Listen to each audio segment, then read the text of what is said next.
stop thinking that you know and building off of that. Go back to the beginning. Forget everything you know and start asking, okay, so what's the first step? It needs to be very much understood that clearing the way for the business to really be my focus, I can't think of a better way to move the needle forward.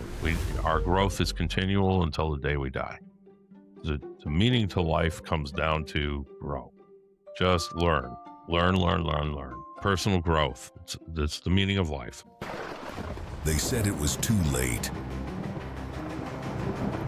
that the best years were behind him. But he wasn't done. He was just getting dangerous. This podcast isn't for the overnight success stories. It's for the ones who are still in the middle of the damn fight. The late bloomers, the blue-collar visionaries, the people who refuse to settle. This isn't a comeback. It's a fucking uprising. Welcome back to Electrician Entrepreneur podcast, documenting my journey as a 20-year veteran of electrical construction to a successful entrepreneur, business owner. And now, with added flavor, and now to include my beautiful wife and our new co-host, Julie McCusker. At some point, I'm going to stop saying new co-host. Yeah, I'm not new. Well, I mean, got four episodes in. This being 4. or is this 5? This is 5. This is 5. This is 5 for you. Yeah. Now you're a veteran. Yeah. At any rate, yeah. So we're documenting our journey to solopreneurs. Well, I'm going to branch out beyond solopreneur, but that's your mission, solopreneur. And the trials, tribulations, and everything that goes along with it. And this week, the body is the blueprint. This is, we're going to talk about the challenges of late in life transitions. Mm-hmm. And so on. And so the it does say that you're providing the intro, doesn't it? Yeah. So we're addressing the reality of building a business when your body feels like a broken tool. So I guess we can both provide a quick update on where we're at. For me, I decided to take a step back from the business, so to speak. It's still, the podcast is a branch of the business in a way. So this is the podcast is providing the groundwork or the foundation for a much bigger career, much bigger goal for me. But it's the foundation for that. So last week we talked about open tabs, and one such open tab has been the podcast website. You were very good enough to provide us with a working website when we started, when you didn't have any stake in anything, and you provided a good placeholder. And and back then, with my first episode or 2 or second or something, where I talked about the mantra, which is that perfection is a trap. You can't aim for perfection, because if you're aiming for perfection, you'll never move. So we got enough done, and then we went ahead and got started. Well, that left an open tab. Just to recap last week, I left an open tab, which is an unfinished website, and that chews up energy. It's in the back of the head. I don't know why I got to keep playing with the microphone, but at any rate, so that was, in the back. You don't have to have it that close. It can hear you. Just saying. But at any rate, so I'm 98% done with it. Yeah. The last portion, there's 2 more pages that I need to do. The website is live, so you know, the redesign of it. So anybody can see it now to see what we're already up to. It's electrician to entrepreneur.com. I'm not going to spell it out because that's a lot of letters, but just I'm hoping to get the E2E, some form of E2E domain at some point. But right now it's just that, I won't worry about that. I'll just maybe, I think I just had an idea. And I'll see if that's available and if it's available for cheap.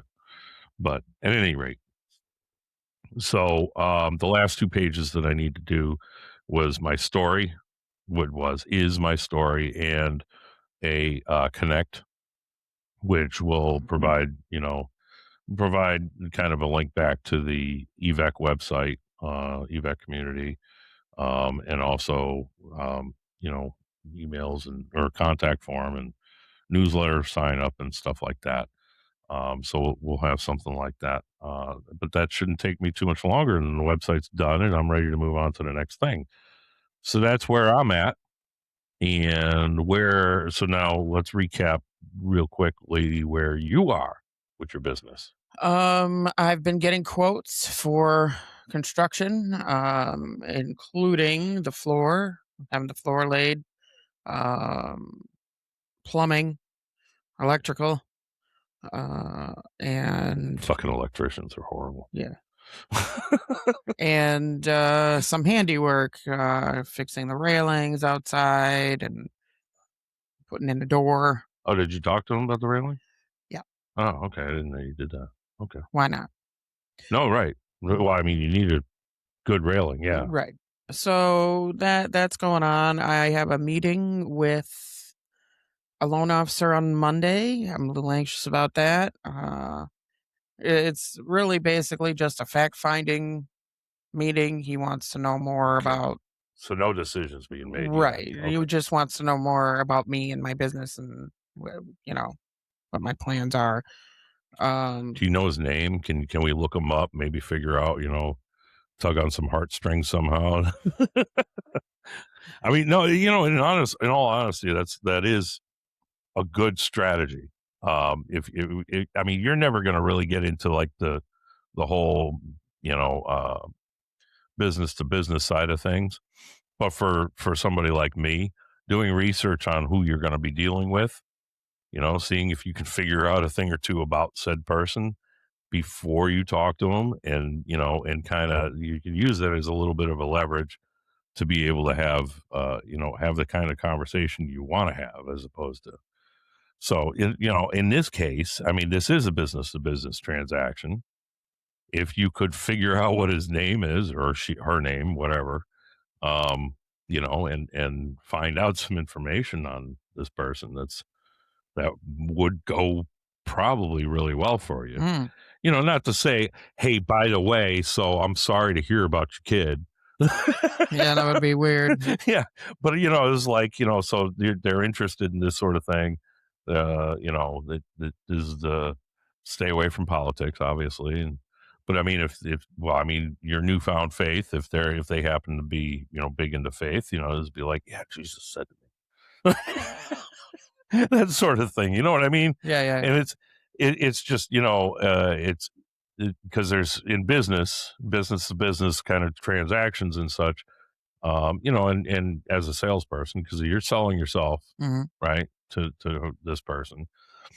So this is in a sense a sales transaction. So you having a little bit of a psychological um, head start, knowing a thing or two about that person and what makes them tick, Yeah. gives you a little bit of an added advantage.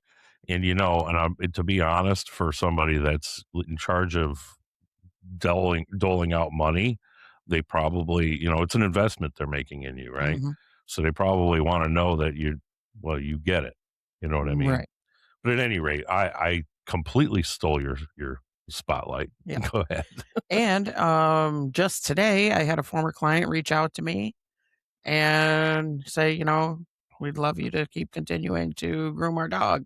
That's awesome. So Oh, that's that's that. up to date. That's that.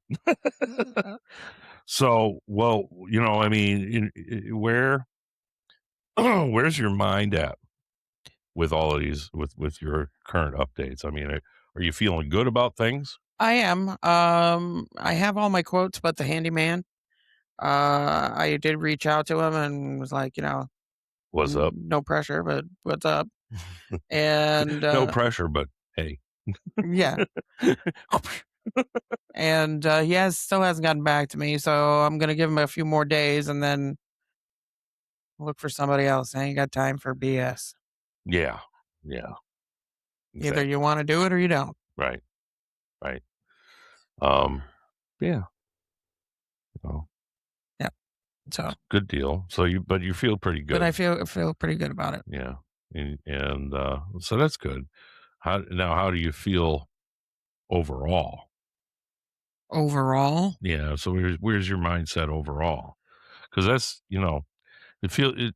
I think it's fantastic, that you already feel really good about how the business is by itself is going. But having an overall good mental health or good mental outlook is just as important in maintaining the other outlook. Yeah. My overall isn't as perky as my you know business Right.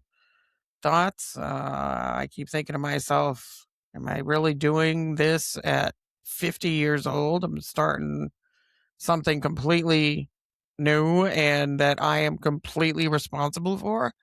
Um, Do you think there's a cutoff age? no, I don't. But You hesitated on that. So tell me, why did you hesitate on that? at some point, my body Mhm. is not going to cooperate. I mean, it's not cooperating right now, if I'm being perfectly honest, but we'll get to that. No, no, no. Keep going. Well, Just let it flow. I have, like right now, I have a lot of joint pain and overall body pain. And I have been to many doctors and nobody seems to have an answer. Um, and, everybody's like, wow, it's your weight or it's this or it's that. And okay, I know plenty of fat people that aren't in agony every day. So that can't be the only reason. There's got to be something else at play. Yeah, That's my opinion. yeah. And I know a good portion of it is I haven't worked in 6 weeks and I spend a lot of my time sitting around twiddling my thumbs, which,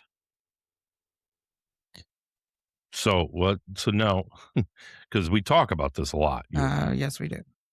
and it's mostly me talking, Yes. which go figure, right? No, yeah. Me doing all the talking. No, but so what is it? I mean, what do I keep saying? And but and how are you? How do you? Let's be honest now, right? How do you react to those things that I'm saying? So I mean, I keep telling you, you got to get up and move around. You got to get out, exercise. Yeah. What are your thoughts on that? It's too much? It's too much. I don't think you have a full grasp I do. of how much it hurts. Well, no, I can't. Like I can't stand 10 minutes at the sink washing dishes Right, without being in agony. right. Uh, I have my TENS unit on today, buzzing, so that's helping my back. So I'm actually relatively comfortable right now. Yeah. Um, but I visualize myself standing at a grooming table for an hour trying to groom a dog, and Can't use the tens all day. it's not advisable. No. 30 minutes at a time. Would it? Would I never actually looked into it. What? What seems to be the issue with overuse? Is it Um, I don't know if you become tolerant to it. probably? I don't know. We'll have to look into that. Now, and I got this thing cranked today. I got it up to 10. Yeah, Um, mine goes higher. well, yeah, this one does too, but I don't want to get crazy. We were talking just preface real quick. We were talking before the podcast about I have a tens unit that I got when with my as part of my rehab for the neck. It didn't. I mean, it was good enough for temporary relief only when it was in use, which I'm assuming is a similar issue you're having. Yeah, But but you started using it, but you got another one as a gift from a friend. yeah. And so we started the podcast. I didn't know this. And she's got this remote. And can you it's not on. Yeah, you gotta so this is what I see. And you know, and I'm just after the intro stops, and I'm like, "Well, welcome back to Electrician to Entrepreneur." And I look down and I see that thing, and I'm like, "What the?" and and so that's when I found out that you got a new one. But did you just turn it all the way up? Yeah, just turn it on again. Oh, it turned off. Yeah, it's only on for 30 minutes. Oh, oh, it's been 30 minutes since we got. Oh, well, at any rate, but yeah, so that was you. It took me by surprise, so we had to start recording all over again because you know, I'm like a dog that sees a squirrel, you know, squirrel. At any rate, um, so well, yeah, I mean, and I get you're right on to some degree. You're right that I don't understand. It's easy to feel like nobody understands. By the way. Hmm. Actually, you know, a great example to turn the tables, you know, is when I was when my neck first came to be a problem, and I'm like, call an ambulance, and you're like, you don't want an ambulance. And pretty much everybody that I dealt with for the next 24 hours after that was like, come on. Yeah. and and so I mean, I get it. It to some degree, um, it does. People do react like you're overstating something. Right. You can't see the pain, so it is kind of hard to relate to somebody that's in pain. But I know you're in pain. But this has been an ongoing conversation. Actually, you've been dealing with hip and knee issues for a couple of years now. Yeah. And so it's nothing new, this information to me. I believe that you're in pain. We like a couple of years ago, we tried doing a lot of walking, and if there was any kind of an incline, you had a lot of trouble with it. So I'm familiar that you're in a lot of pain, and because of my own recent issues with pain, first the neck, then my knee, and freaking, then there was the arm, and so I get it.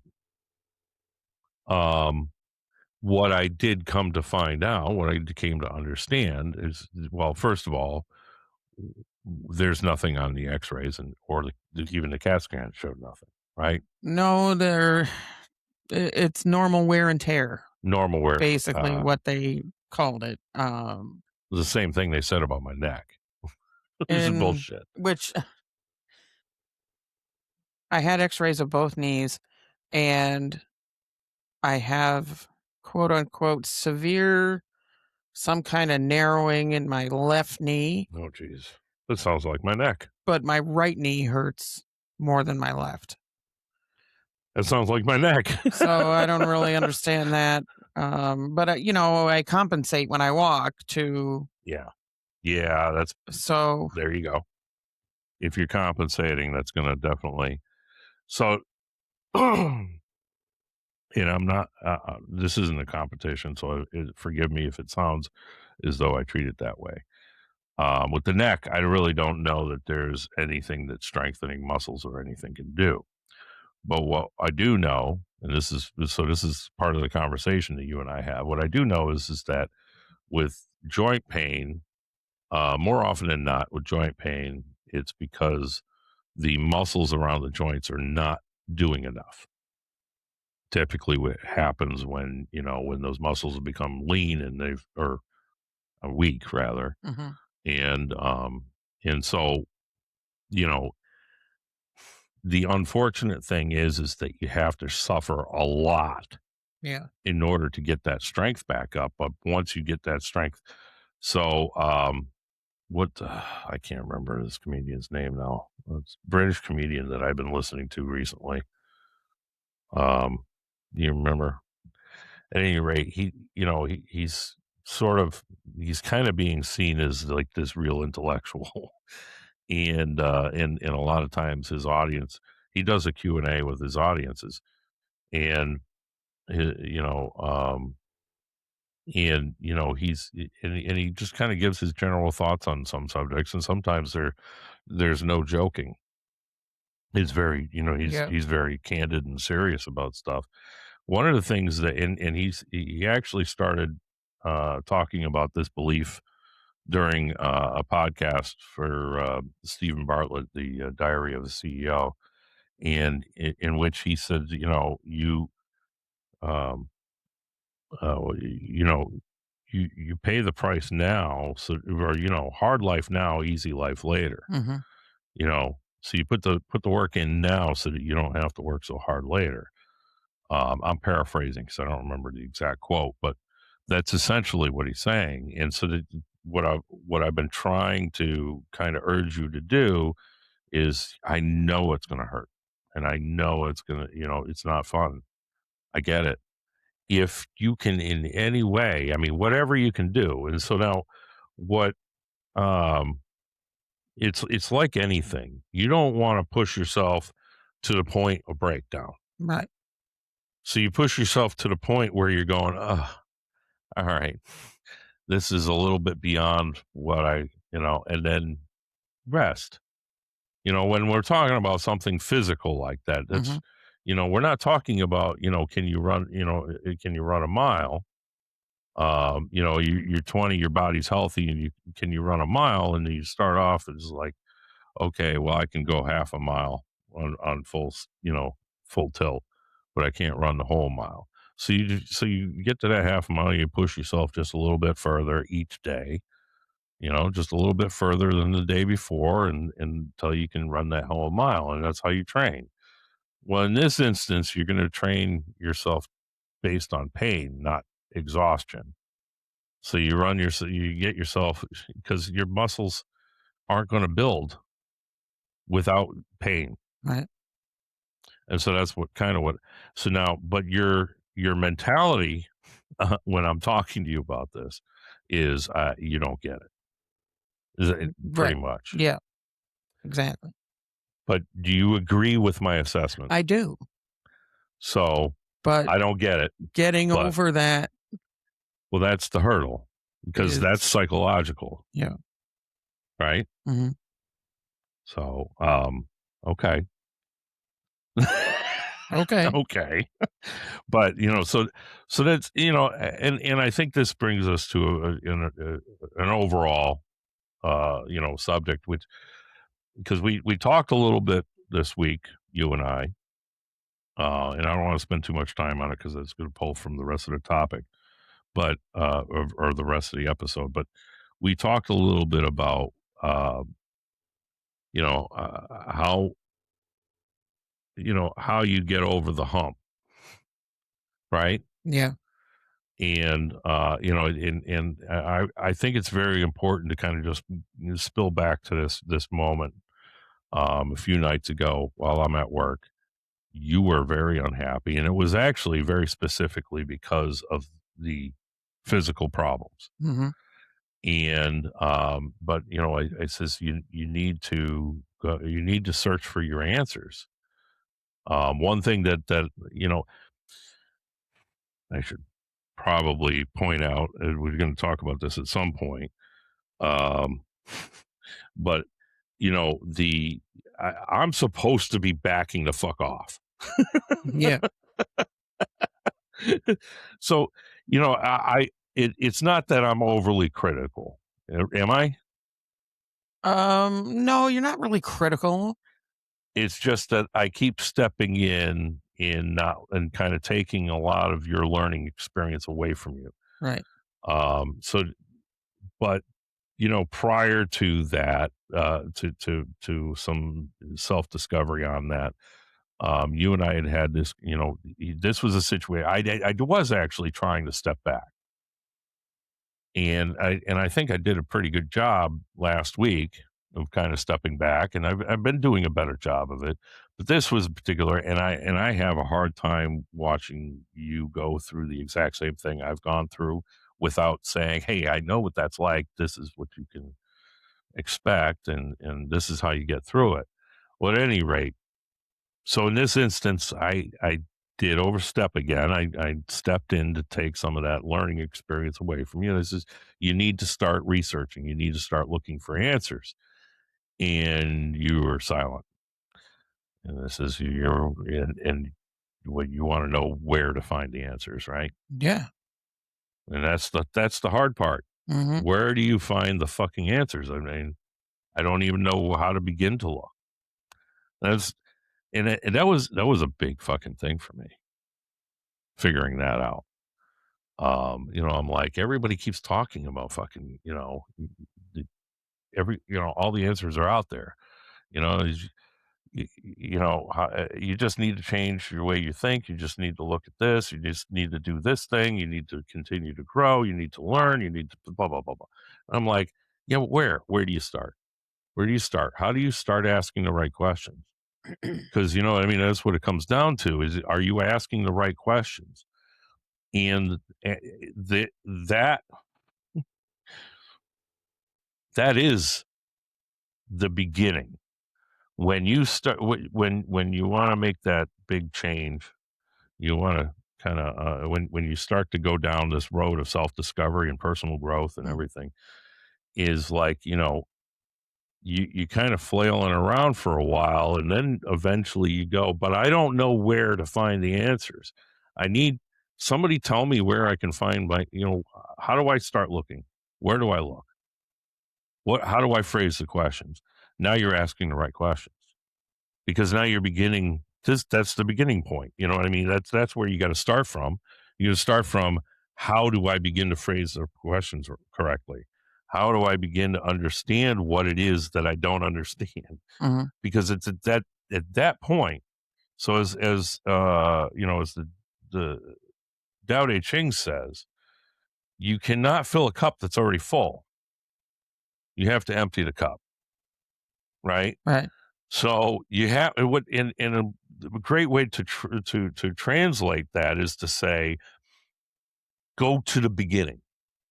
Forget everything you know, right? Mhm. Stop thinking that you know, and building off of that. Go back to the beginning. Forget everything you know, and start asking. Okay, so what's the first step?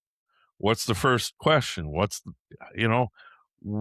the first book I read? What's the first conversation I listen to? Whatever it is, where the hell do I start? Right. Is That's the right question, because now you're at the beginning, and now the pieces will start to fall in place. And so, and so, what was my transition to? So this brought up, like, and I asked you the question. I says, all these all these talks, because I'm giving all these sermons and all and whatnot, and during our morning routines, and I give these talks and everything. And I says, do you listen? Well, what's your answer? Most of the time? Most of the time. Okay. But do you do any of it?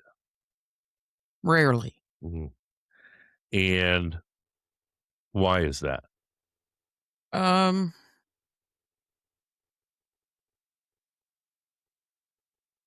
Because you think you already know. it's not necessarily that I think I already know. It's just like I don't wanna. I don't want I don't wanna. I mean, You want the big life, you don't want the hard work?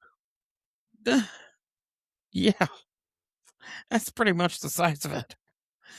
Um, But you know that you can't have one without the I other. know.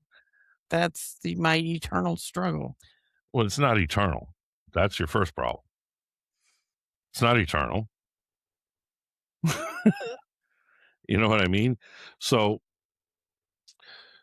the I what I like to what I like to keep pointing out is my probably one of my biggest moments of awakening, so to speak, awakening to my second chapter, right? Or third chapter, depending on how you look at it. But awakening to that, it was I one day I quit my job and then I said, what do all the successful people in the world, successful in whatever, not just business, but successful in whatever function, what do they all have in common? Um, and I kind of started to put together a list. I mean, the list is already written hundreds of millions of times. You can find that list in almost any freaking self-help book, any coaching book, or anything like that. They're all there.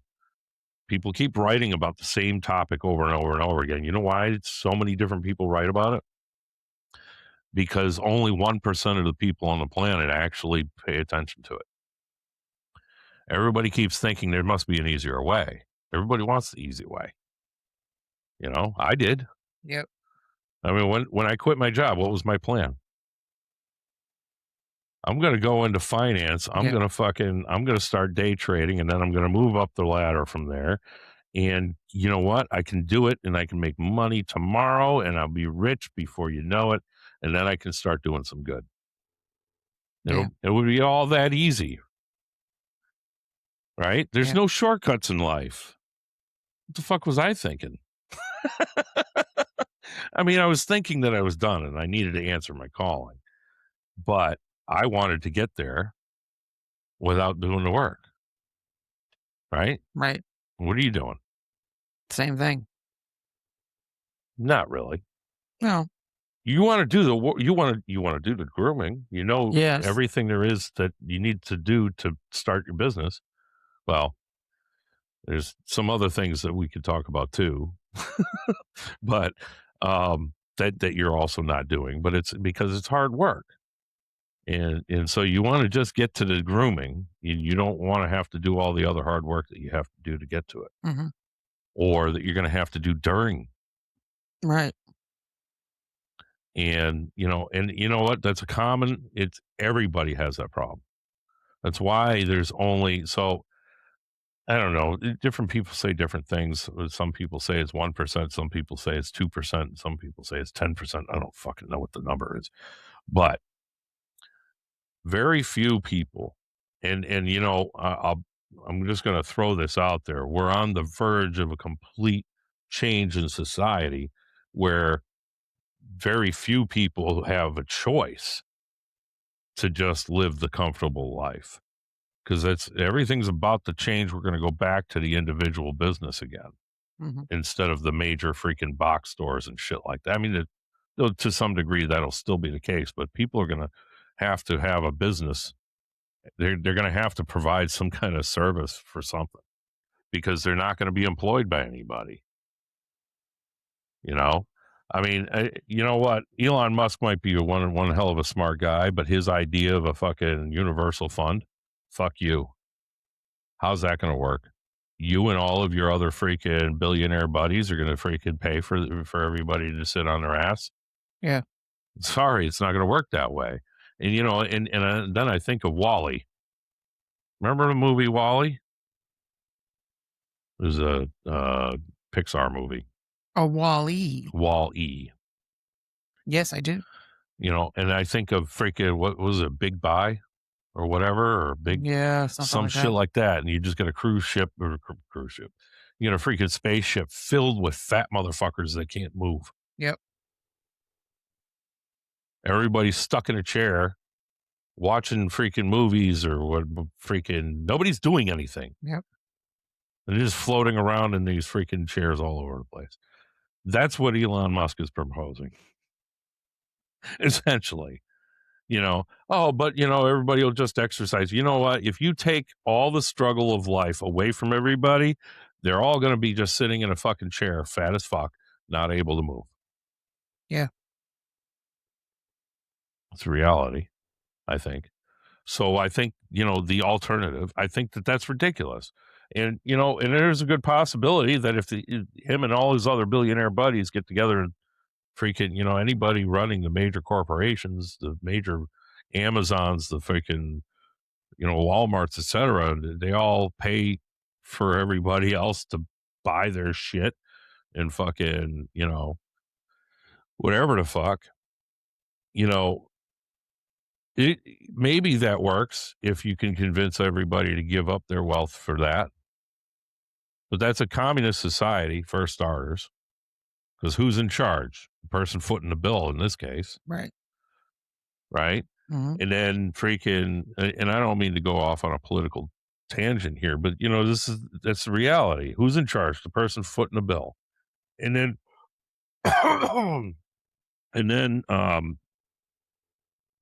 everybody gets fat and lazy and fucking nobody gets anything done.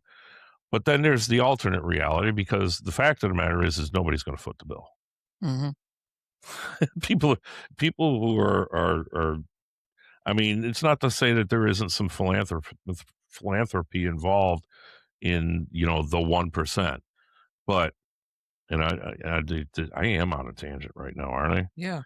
But at any rate, I just, to finish my thought, um, that 1% may give up some of their wealth, but they're not going to give up their lifestyle. No, definitely not. And they all have have an equal understanding that you can't help everybody, right?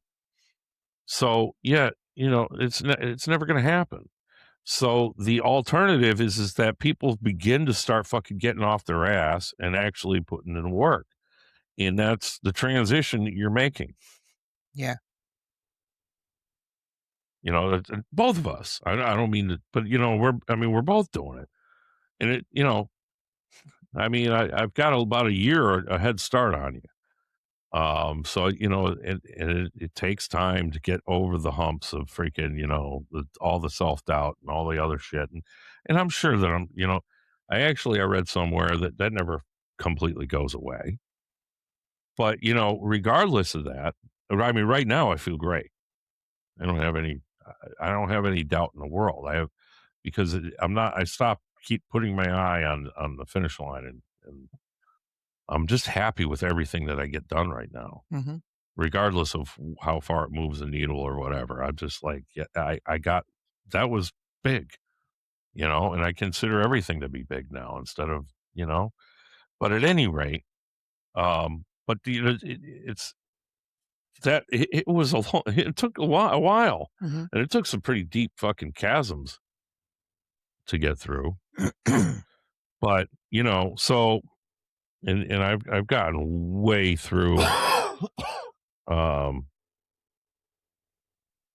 well, so actually, I touched on it, Liam's vantage point right there. But you know, it's, have you been dealing with dizziness? No. No, I think Gemini confused my shit with your shit. Um, Yeah. shit. No, I mean, so, I mean, you're in chronic pain, your knees, your hips, right? Yep. Your back now. Yep.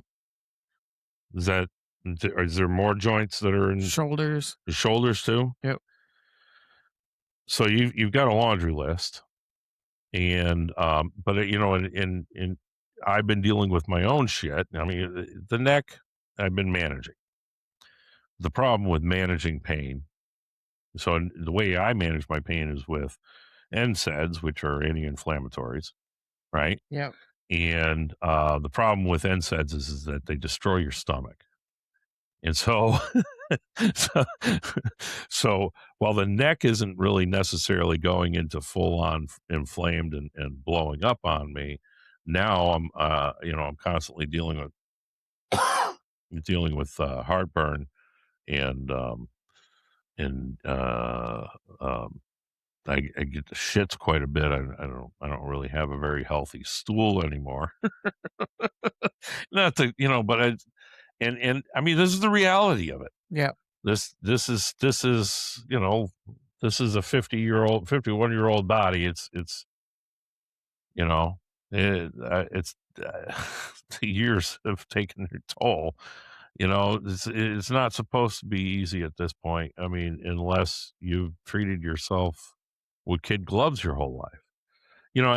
Hey, people that can stay healthy their whole lives, fantastic. Those, I think, a great deal of them haven't experienced life the way I have. Yeah. I've had a good life. I've done I made a lot of mistakes. Those mistakes, I don't regret any of it. I mean, with the exception of you and I having our fallout, I don't have any regrets. I think I've seen and done things that not your average bear gets to do Hmm. or see. And, so I think that I, but now, well, now I got to pay the price. Yeah. So, you know, and, it is what it is. It is what it is. Yeah. Well, you got to work through it. And that's, I mean, because reality, so the mentality you're kind of dealing with right now, and I don't know if I'm all over the place here, but I think the reality you're going to kind of deal with right now is the same reality I was learning to deal with back in September. And I'm finding myself freaking, I need answers. I need, and doctors are, oh, I got to wait a month to see this doctor. I got to wait 2 months for that doctor. I got to have this thing pulled out of my head. I got to fucking have an MRI. And, I mean, well, you've been doing this for quite a while with the doctors and everything, and you're still not getting answers. But now you're on the verge of, can I make a business work with my body failing? Right. And that's exactly what I was beginning. And, by December, I think I was like, yeah, I'm there. I don't know. I don't know that I'll ever fucking, like, I didn't even know if I'd return back to my second shift job. And I actually in January, I went so far as to freaking sign up for Social Security, because I was beginning to think that disability was the only way I was going to freaking be able to maintain some kind of income. Yeah. So it was, yeah. I mean, it's a it's a tough spot to be in. It's a real tough spot to be Hmm. in, right? Yes. I'm sorry, I'm hogging the conversation. It's okay. So I think I reflected on 20 years of electrical construction right there. Yeah. Because I can't do electrical work anymore. But then you're wondering, or I mean, I can, but to not like I used to. And I think that you're kind of finding yourself in a similar situation. Can I groom dogs? But yes, but not like you used to. Hmm. So where does this leave you? Well, part of that kind of fits into my business structure. I'm not planning on taking dogs over 50 pounds Yeah. because I can't lift them into the tub. And What is even God? even with my tub having a ramp, not every dog is like, okay, and just climb right in. So, I'm primarily focused on little dogs, elderly dogs, dogs that are frightened. That's kind of like where my specialty lies. Um, Keep talking. I'm sorry. so that's where I'm at. Um, uh, can I sit to groom? Maybe. It's not. You're going to be bent over though. Even Well, I even if can you have sit, the table like this. how's that going to work? I've done it before. I used to sit to groom cats, and Excuse me. it's uncomfortable. I'm not gonna, you can't really manipulate the dog the way you want to in order to get to where you need to go. Um, So it may end up making things more difficult than just standing and Yeah, dealing with it. Um, right. Well, so how does that affect? I mean, it's because there's an interesting distinction here that you seem to have already gotten to based on our notes here, which is that you this can actually work to your benefit. So how does in a business model, how do you make that work? No dogs over 50 pounds. How do you sell that as the upside as opposed to, I'm sorry, your dog's too big? well, I think that people with little dogs will appreciate not having their dog in a small room with Bigger a dogs. bigger dog. A lot of little dogs are afraid of big dogs. Um, our Jack, for example, thanks to Fenway, he's scared of big dogs. Yeah. Um, but I have had people reach out to me from my former Hmm. employer. Can we bring our 70-pound Goldens to you? And I had to tell them no. I'm only grooming up to 50 pounds. I'd love to, take on the girls. They're very good girls, but I just can't do that kind of work anymore. Well, I want to touch on the downside in a minute, but to this business model, but I'd like to stick more with the upside. So, what I see, and maybe this has been part of your thought process here on the upside. How you make this a good business model? First of all, you're doing it mostly out of necessity. You have no choice. Right. Your body just can't. I mean, maybe when as you continue to work on strengthening your body and everything, maybe at some point you can. But I think that you stick with this because it's a good business model. I think so. As an electrician, there's a million different things that you can do that you can specialize in. I mean, it's a bit of an exaggeration, but a lot of in a lot of places in the country, you actually have different licenses for different types of electricians. So, for instance, I think it's in Chicago. Um, you get a residential electrical license. You can have a commercial electrical license.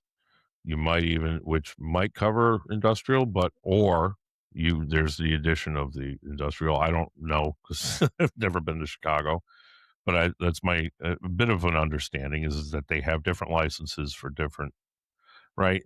And well, why is that important? Because if you're a residential electrician, chances are you don't know much about rigid pipe beyond doing a service mass, say. You probably or you just I mean, when I say you don't know much, it's not like you can't work with it, but you just don't know all the ins and outs on how to work with it efficiently. It's not something you do every day. So it's if you don't do it every day, Mhm. it's like a muscle. It's you know, and if you all you do is sling Romex, then you're very good at slinging Romex. Well, I wouldn't expect an industrial electrician to know the best way to wire a house. Mhm. You know what I mean? Right. I mean, your residential electrician can go into a house and have an entire, a 1,400 square foot house wired in 2 days. Yep. You take, with maybe an apprentice, and you take a similar situation, but they work in industrial. It'll probably take them a week. You know what Right. I mean? And it's not to knock it, to knock them in their abilities. It's just if you become focused on one particular aspect of your career and you specialize in that, then you become very efficient at it. You become very good at it. So I would say here's as an upside to just doing with the smaller dogs. First of all, smaller dogs tend to have more intricate cuts, right? It depends on the breed, but it is more intricate because it's smaller. So, you're So do you see where I'm going with this? no. So what I'm getting at you're dealing with smaller dogs, right? Yeah. So chances are you're not going to have complete shave downs as often. Yeah. You know, you're probably going to be grooming more towards the fancier style. So, you know, it just, I mean, this is the outside looking in, mind you. But for me, the business model means that you get to specialize in small dogs. You don't, Right. you know what I mean? Yes. And that makes you more efficient. That also makes you better.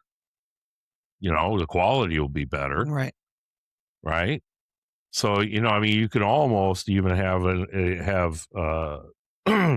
use that business model to provide a more premium price. Yeah. You know Yeah. what I mean? You're following my line of thought Yeah. I now? mean,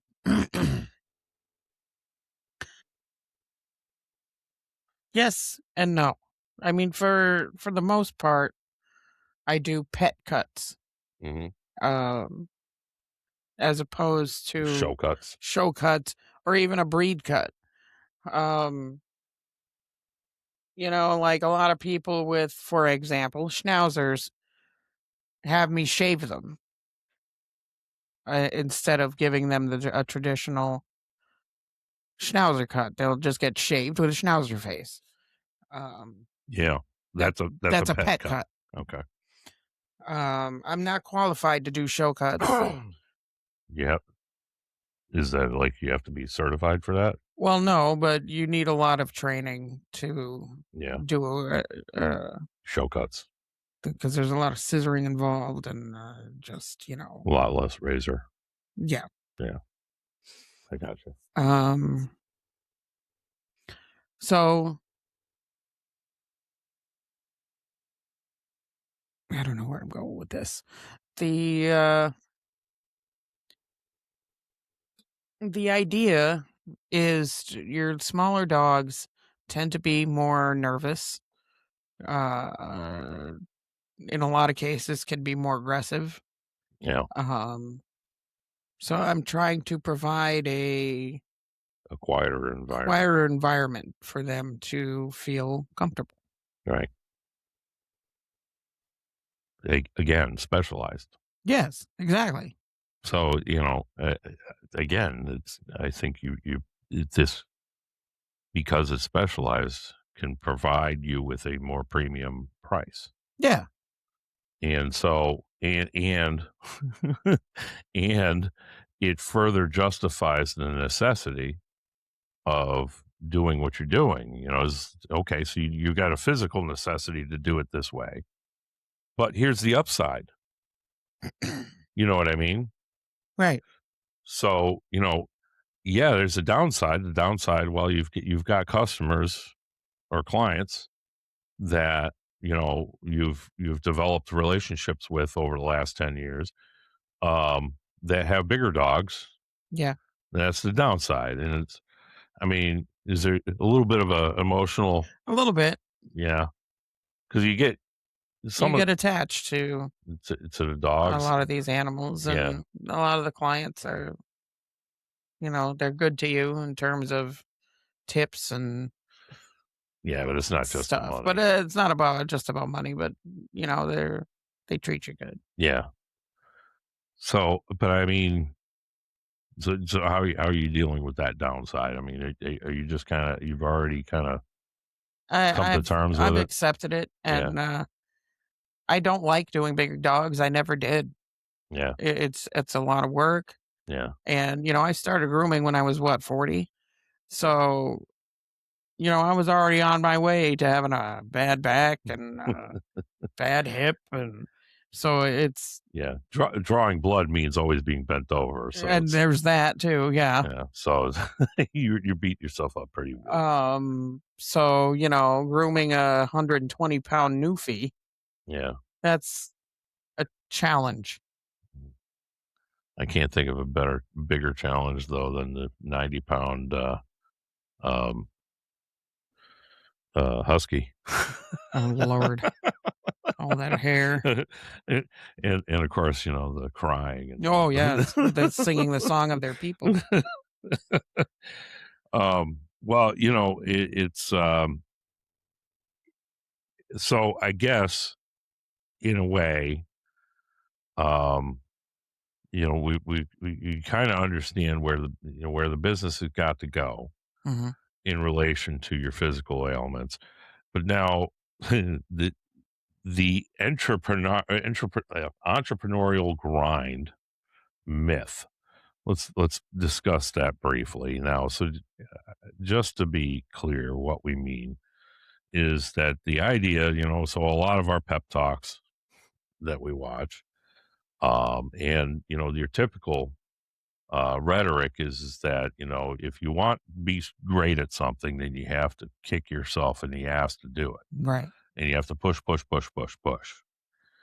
And well, being late bloomers to our calling, as it were, being late bloomers, this is not the way.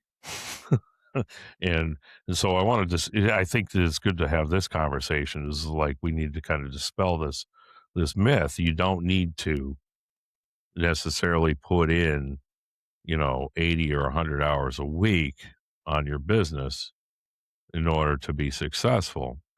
um and I think that that's probably one of the greatest things about starting late is that we're a little wiser than, say a 20-year Yeah. old, 25-year-old who's very motivated to start a business. So, and a lot of times too, people will say, when you're answering your call and you're truly passionate about something, it won't feel like, you're kind of pulled to do all the work. You don't need to be motivated and all these things. When you're older, well, motivation is you kind of need to motivate yourself to some degree, but you also kind of come to an understanding is like, what, I don't need to put all that in, right?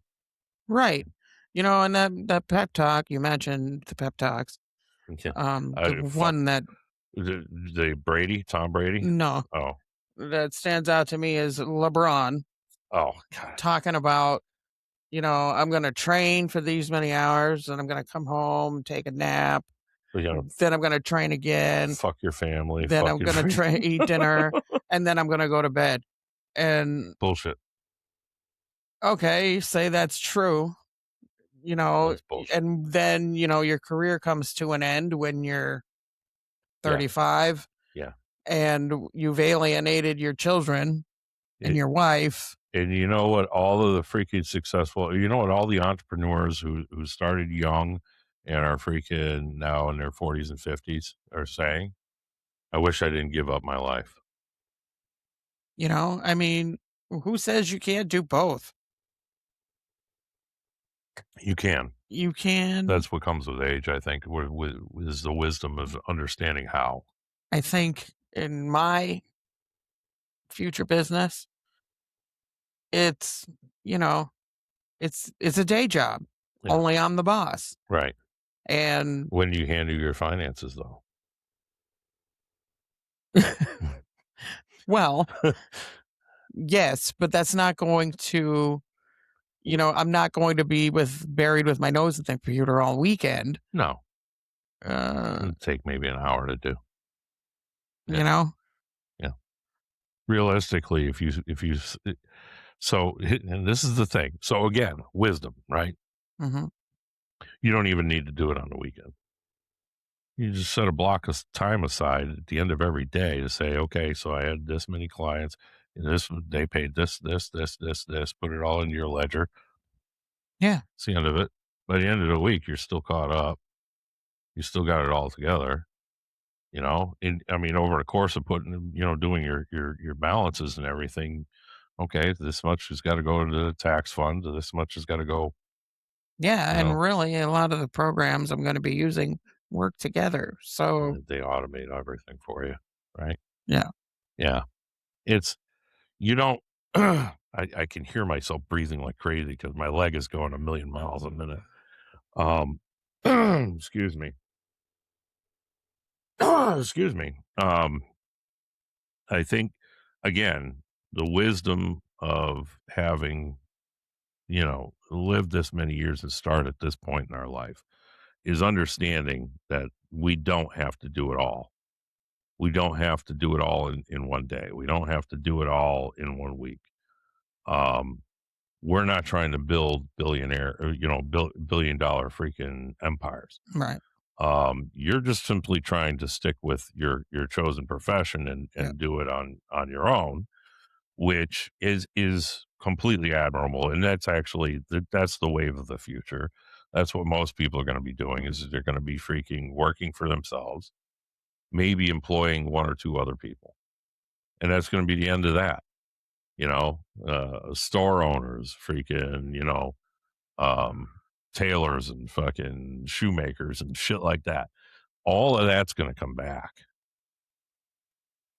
People are going to start specializing. They're going to figure out their one little special niche. You're going to have freaking people that are going to, um, people that are going to vibe code for other people. You need an app. I got you. And all this other stuff. It's all using AI as a tool to be able to do it, but it's something that one person can do for another person for a reasonable amount of money and be able to support themselves. And that's the future. This is where people are going to be. Yeah, influencers are going to continue to still be out there. And they're going to be dealing with sponsors and shit like that, and fucking promoting some product or some shit. And so there's your marketing agencies of the fucking future, and then fucking and that's the way I see it, right? So at any rate, um, so they're all going to kind of come to the same as to the same kind of level of thinking, which is you don't need to put in 100 hours a week in order to be productive. Right. In order to move the needle forward. If you were building $1 billion company, okay, go ahead, put it in. If you really need to, you really need to spend all that time hustling, hustle, hustle, hustle. I'm not looking to take over anybody's business. I'm not looking to corner a niche. I'm looking to carve out my little fucking slice of the pie and support Right. myself until I'm done, you know? And so the importance of this really it's now how does this relate back? But this is the it we kind of have to come to this realization because we're physically limited, between all of the chronic pain and everything, Hmm. right? And then for me, the addition of the dizziness and the loss of focus, loss of energy. Of course, I'm managing a second shift, full-time second shift job while also trying to do all this other shit. I don't have a very healthy sleep schedule, so I'm all over the place to begin with. But I'm also not expecting to get like a lot of shit done in a day, and I think it's a mistake to think that you can. So instead of concentrating on freaking getting, say 100 things done, I concentrate on, well, what are the top 1 to 3 things that I need to have to get done, and how long, I mean, if it's going to take more than a day, break it down. How many different ways can I approach the one thing, and how much of that can I get done today? And I'll just concentrate on that. And the importance there, first of all, is you're honoring your energy. You got to honor your energy. Yep. And a big part of honoring your energy is managing your pain, because I mean, the more you hurt, the less energy you ultimately have. So that's a big part of it, right? Hmm. um but so you have to change your strategy, and how you look at it is not how many big things can I get done, but rather what are the small things that I can get done today, and just count your wins on that.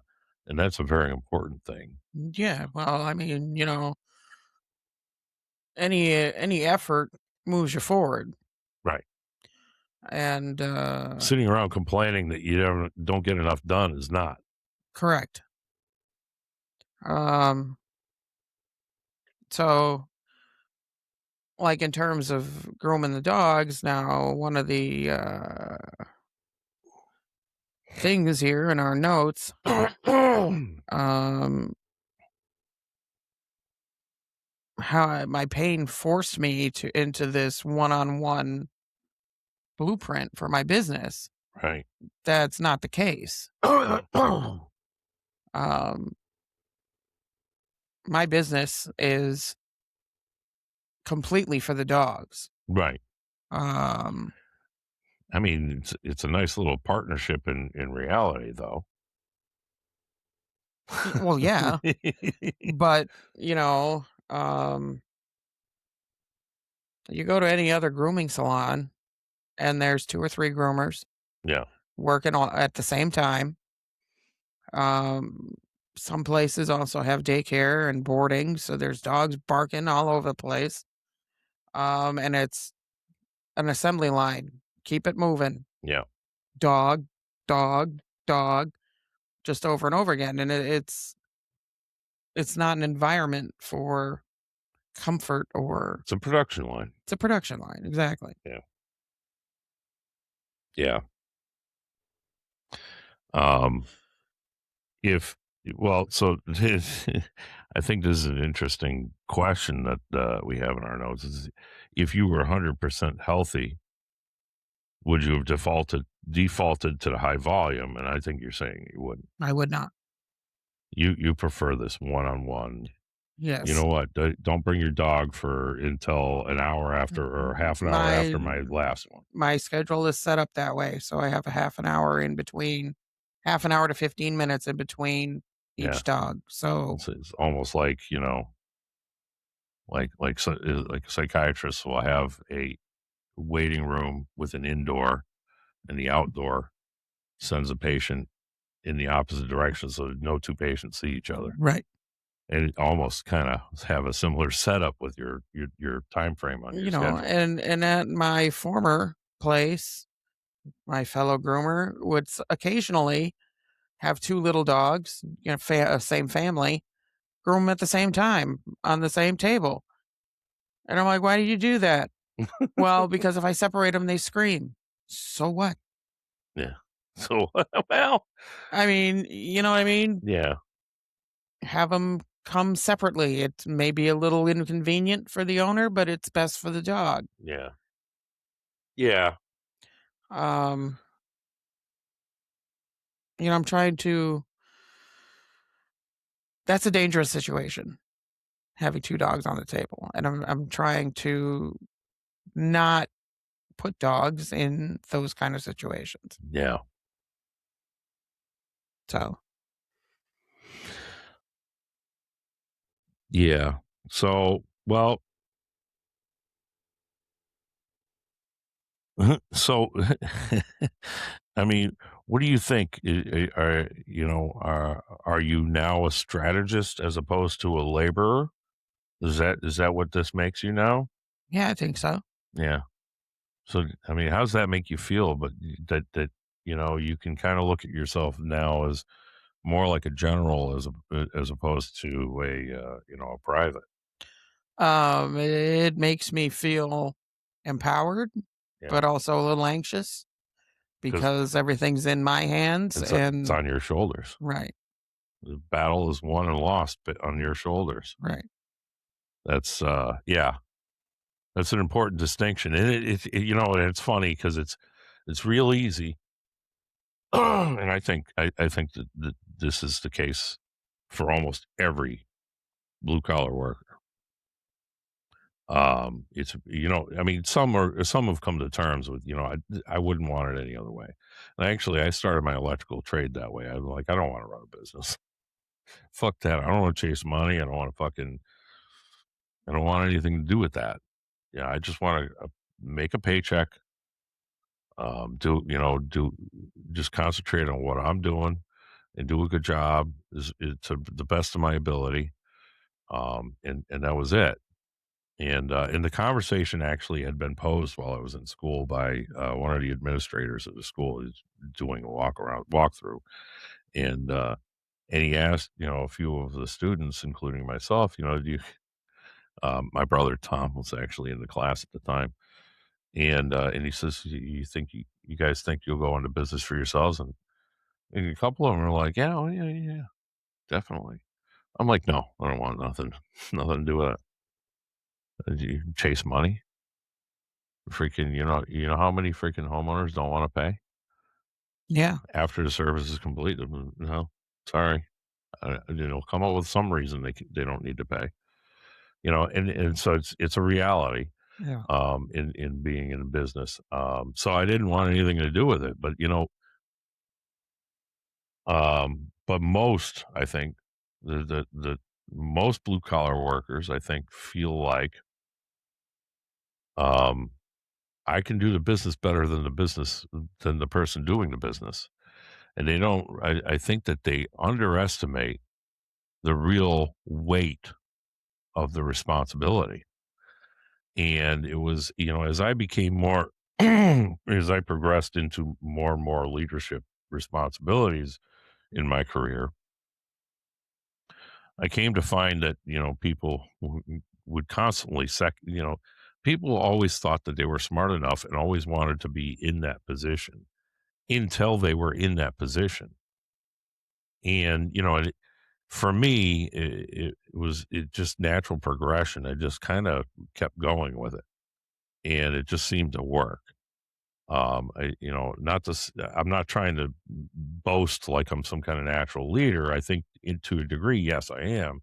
But on the flip side of that is like, do you know what that means? Right. To and most people think they want to be the ones in charge of it all, but they don't want the responsibility of it, because being in charge doesn't mean that you just bark out orders. It means, okay, so what can I do to help you to be able to do the things I need you to do? Right.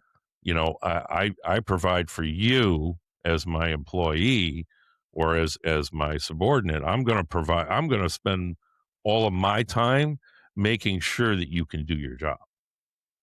And that's, and I mean, there, of course, a lot of principles to good leadership that go beyond that basic element that I just said, but most people don't understand that.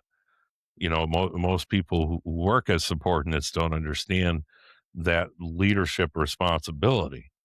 And it goes beyond that, is because the reason why I have to spend all that time making sure you can do what you do is because I need to make sure that this business continues to, it all rises and falls based on the way I handle things. Hmm. If I just bark out orders at you all the time and then blame you when things go wrong, then I'm the one at fault for the business falling apart. Right.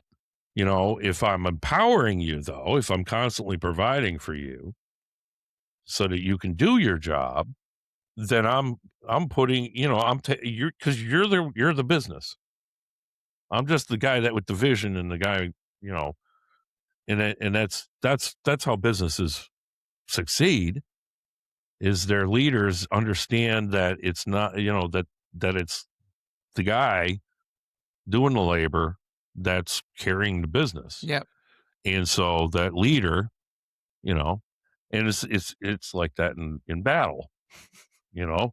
Yeah. It's the privates that win the war, not the fucking generals. The generals just know how to make sure that the privates have all the equipment they need, have all the training they need, that they direct them in the right directions, that they understand how to do their jobs, etc. You know, it's the war is won by making sure that the private can fight. Right. So so I think that,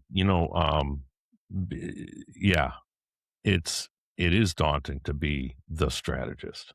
Um, and I mean, for me, I'm my only employee. I only have to worry about me. Yeah, but that doesn't take it away. Well, I Be- think it makes it less stressful. y- Back when I was working phlebotomy, I was put into a leadership position, and it was very stressful.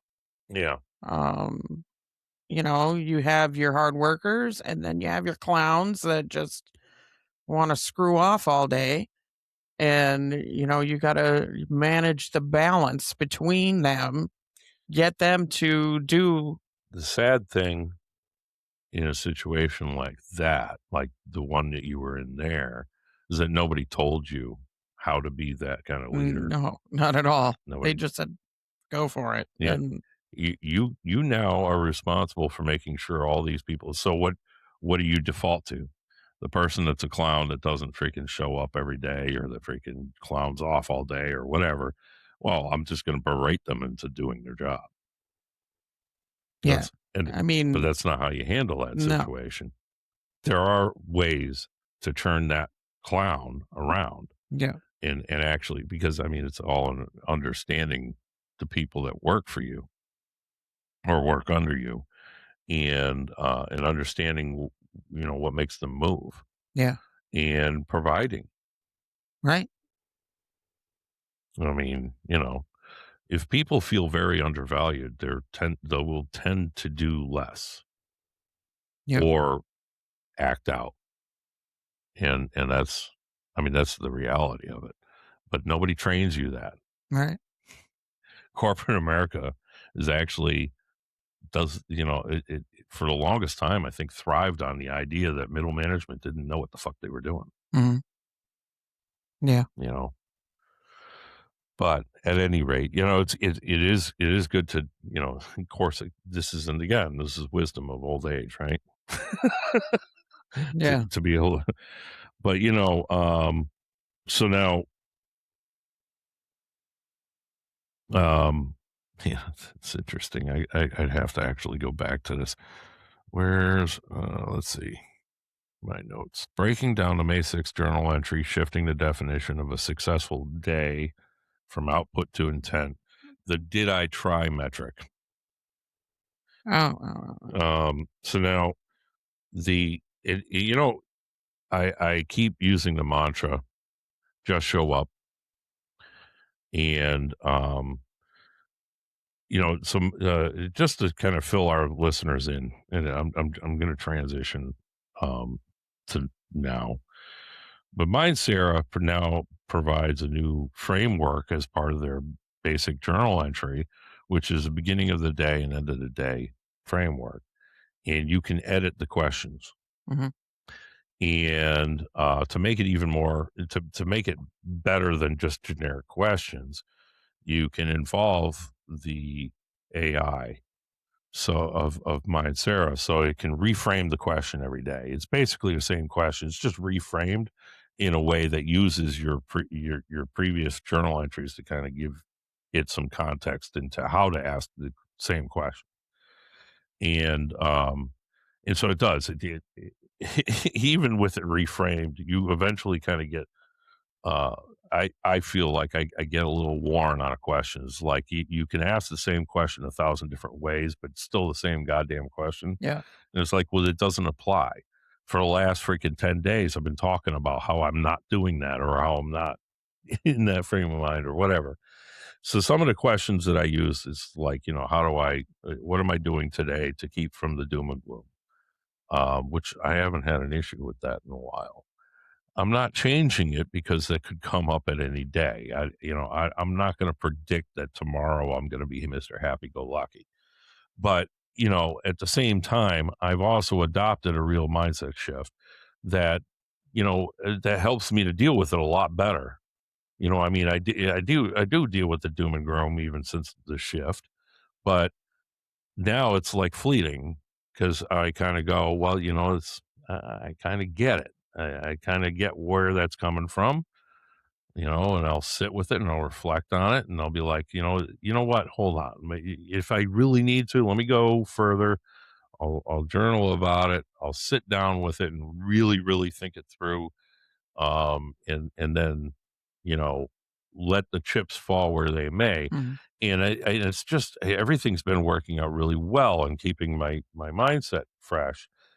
And so but at any rate, another one of the questions is, what am I doing today to make the business move forward?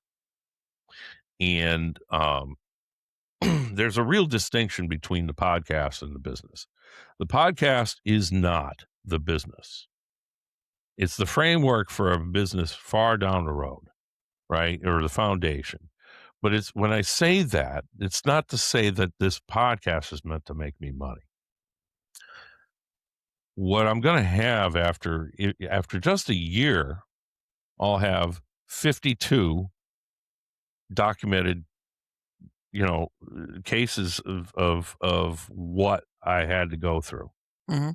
After just a year, that's 52 different times where I sat down and thought about, talked about, and reflected on all the things that I've gone through and what, how I've dealt with things, how I came to terms with things, etc.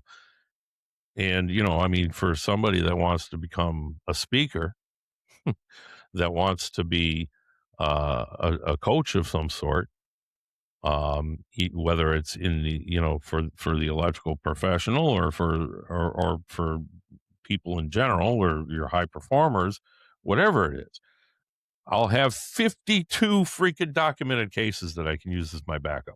Right. That's what the podcast was meant to do. But AI has a hard time sometimes understanding. So now I'm kind of stuck on this. I need to make the distinction. The podcast is not the business. Mhm. It's a foundation for a greater for a greater goal. That's it. And so the business, did I move the needle on the business? For the last 2 weeks, I didn't move the needle on the business, but I did, because the business is me Mhm. at the end of the day. And it's the same in your case. It's the same. The business does not exist without you, right? Mhm. And the most important thing to any successful business is, of course, that it's a healthy business, Yep. which means by default, you must be healthy, whether it's mentally or physically. You need to be healthy for the business to be healthy.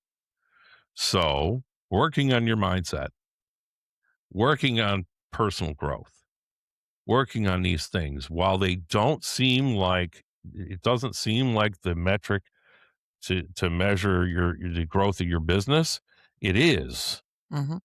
In reality, it's a major metric in measuring how your business is succeeding, or measuring how far you're progressing, I should say, with it. If yes, you should do something that very specifically moves the needle forward, specific to, whatever. For me, I needed to close tabs. Mhm. Things that I started doing, 8 months ago, 9 months ago, whatever, even a year ago, I need to fucking finish them, get them off my plate. They've been just sitting there, getting moldy. They're stinking up the place. Yeah. And fucking, it's time to fucking get them off my plate, and it's because, all of that stink and all of that mess and that clutter in the back of my head, and it's taking up space, Mhm. and it's taking up energy, and so it's got to go. And so, the May 6th thing that the notes are referring to, the May 6th journal entry, was, hey, yeah, no, I didn't do anything for EVEC today. I'm doing this for the podcast, and it needs to be very much understood that this is moving the needle forward. Clearing the way for the business to really be my focus, Mhm. I can't think of a better way to Yeah. move the needle forward. Yeah. You know, think of it this way. You're going to build a house. What's the first thing you need to do to build a brand new house? Just bought an acre of land. What's the first thing you have to do before you do anything? It's going to be a trick question. If you don't know construction, it's going to be a trick question. What's the first thing you have to do to build a house? Uh, I don't know. Come on, take a guess. Have your property line surveyed. I mean, that goes with the purchase of the. Okay. And it's okay. I mean, you kind of got me on that one. Dig a hole. No, Um. clear the land. Ah. You have to clear the land. You got trees where your foundations or where your footprint is, or even if it's just rocks, big giant rocks, you got to clear the land. You know, Mm-hmm. get in a front loader, a fucking bulldozer, or freaking, get that shit out of there, clear it all out. You can't build a house where there's a bunch of trees. I mean, you could. You incorporate the trees into the build. You want to be one of those fruity fucking builders. But that's, those trees are going to continue to grow and your house is going to fucking be fucked up after a few years. Right? Right. I mean, I don't know, unless you're building it around great redwoods, petrified trees. I don't know, but I mean, you get where I'm going. You know, you got to clear the land. So that's to me, that's moving the needle forward. I'm clearing the land, and you know what? In a couple of days, maybe by the end of this weekend, the land will be clear. Mm-hmm. Well, a good portion of it. The rest of the tabs that I need to close are going to be quick and easy. Yeah. This is the big one. But, I'm fucking excited. I mean, I'm really excited. I'm glad that it's going to be done. So, so the reality is, after, um, you know, after going from the laborer to the strategist, this is a big, this is a big part of it. Is as a strategist, first of all, what's the first thing you do before you build a house? You clear the fucking land. This is the understanding this sort of thing. That's how you become a good strategist. So, I'm going to I'm going to hit you now with that strategy. You need to clear some land. Yeah. And by that, I think that there are some things that you need to spend some time learning, right? Yeah. And, you're kind of dealing with a lot of excuses in my mind. Do you think that No, you're right. now, how do you deal with knowing that? Um.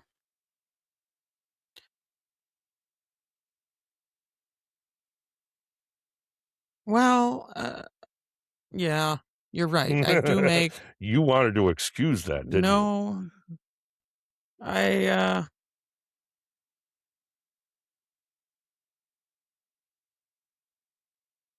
I don't know.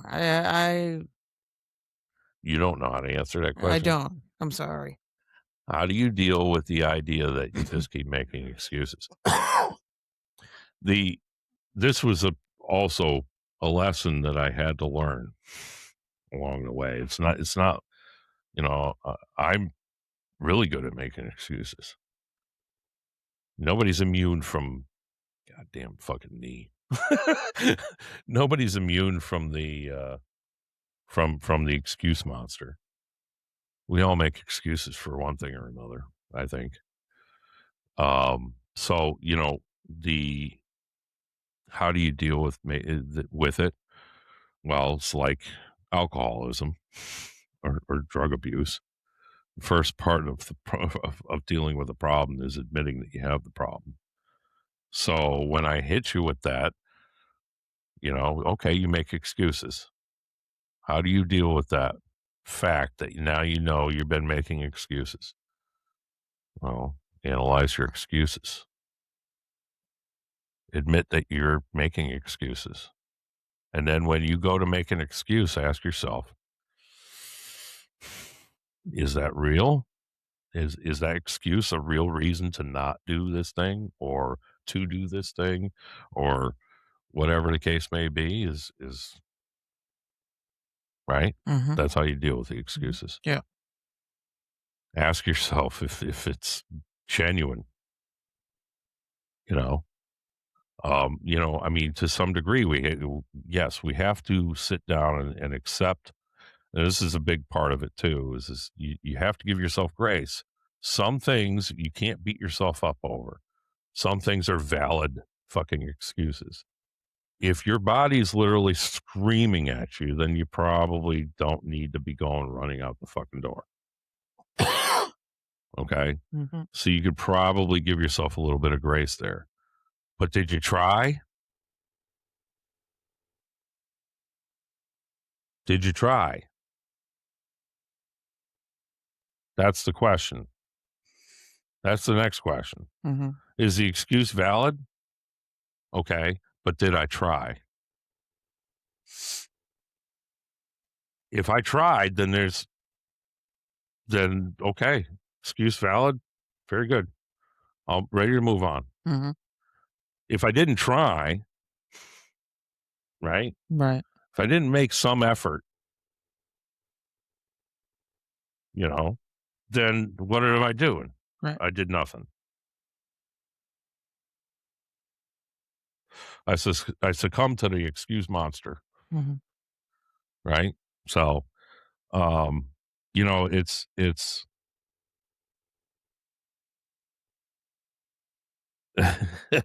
I think that, you know, it's a big part of growth is coming to terms and understanding that. Yes, I make excuses. First of all, be accountable. Be fucking accountable. Okay? You're human, right? Right. You agree? Yes, I do. You know, be accountable. I make excuses. Then ask yourself, okay, but when I make the excuse, do I make the effort anyway? Just an effort. It doesn't have to be real fucking progress. Right. If you made the effort, that's the progress. Mm-hmm. You know what I mean? Well, I mean, you know, the one big problem I have is freaking, you know, succumbing to succumbing to laziness and wanting to nap.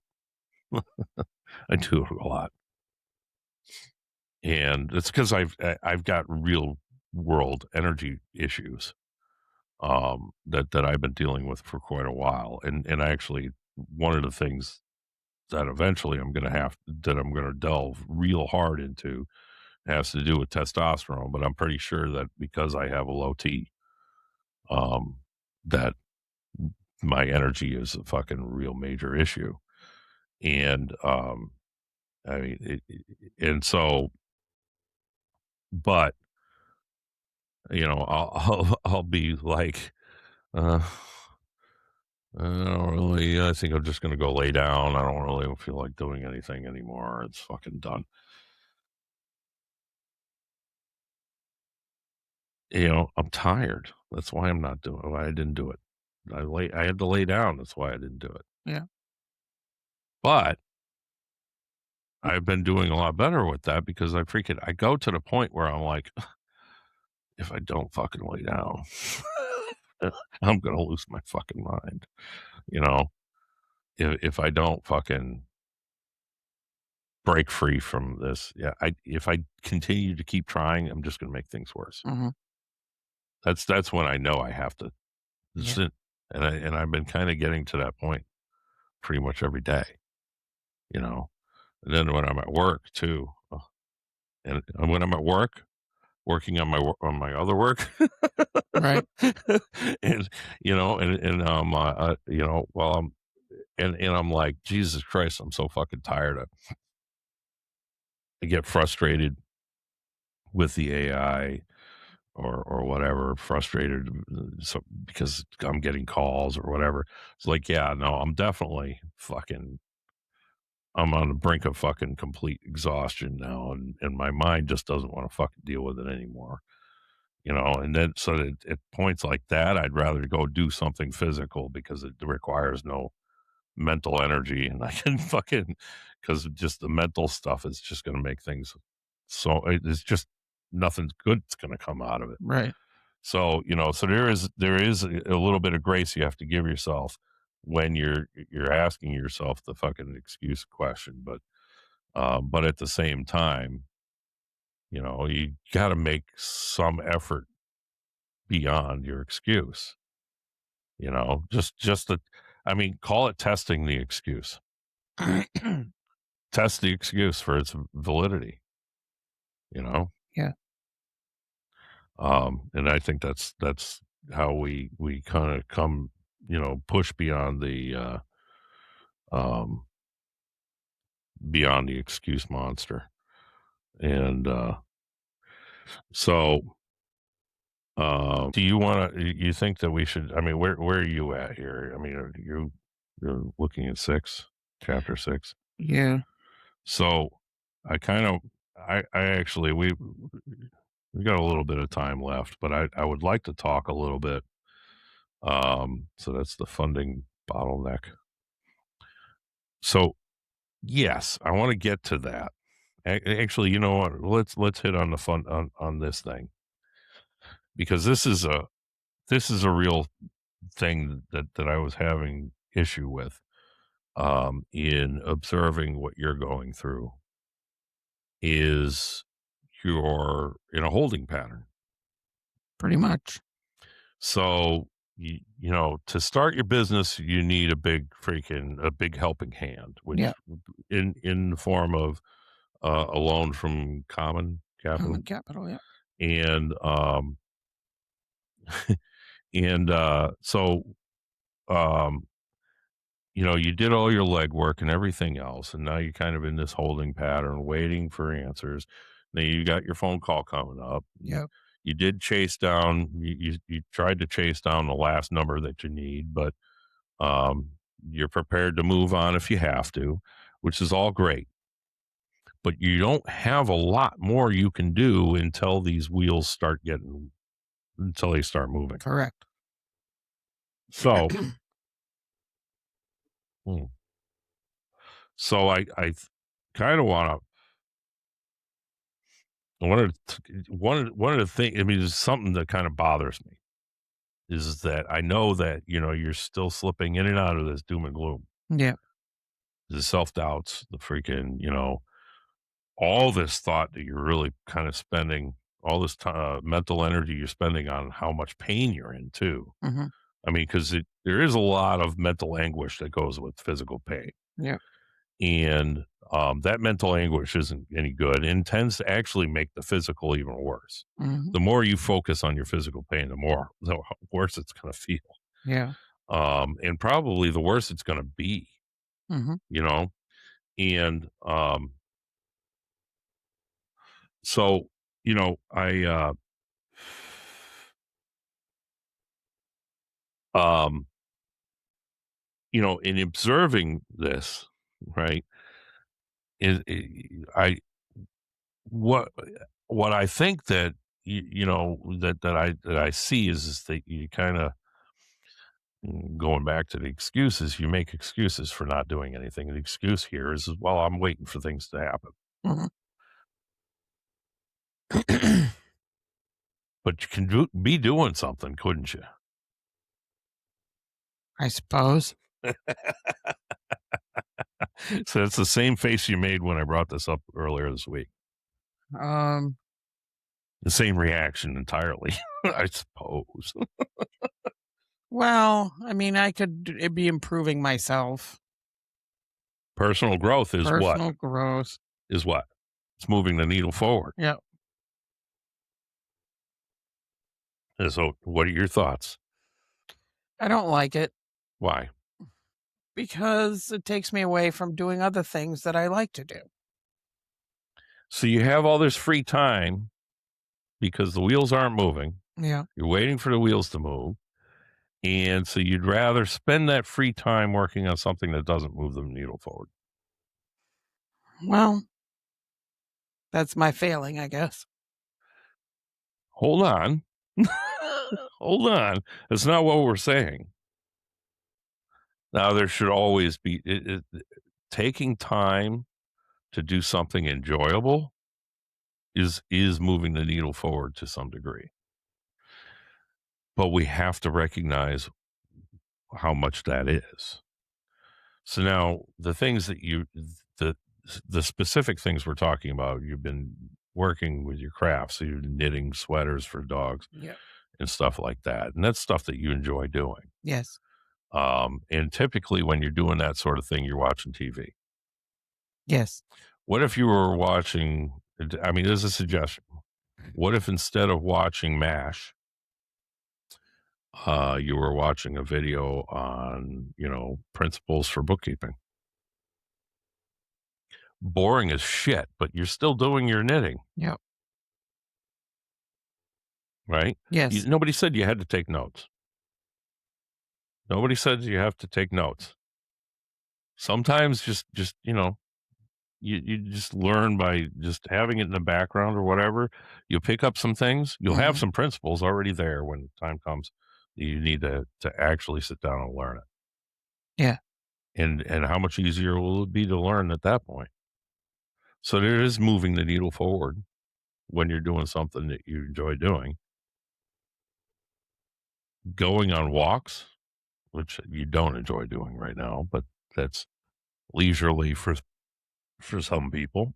Going on walks is moving the needle forward because it's keeping your body healthy. Mhm. So there are ways that you can frame doing enjoyable things that is still moving the needle forward. But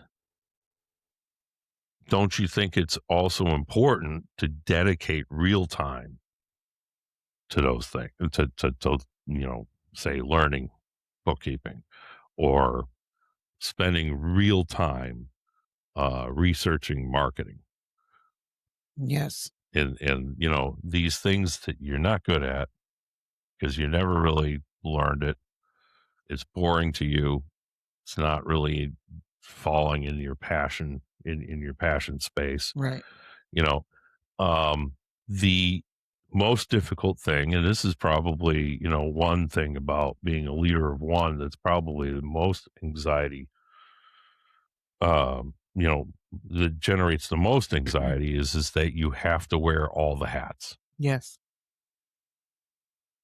No, I mean, you can hire, they actually, you can hire services, bookkeeping services. You can hire marketing services, etc. How much of your profits are you willing to throw away at Right. that if you can do it yourself? Yeah. I mean, how many hours a week do you think you really need to spend on bookkeeping? I mean, we already kind of talked about this. Yeah. You set aside half an hour a day at the end of every day. You can probably take care of all your bookkeeping all by yourself, and it would, and you've spent what 2.5 to 3 hours, 2.5 to 3 hours a week.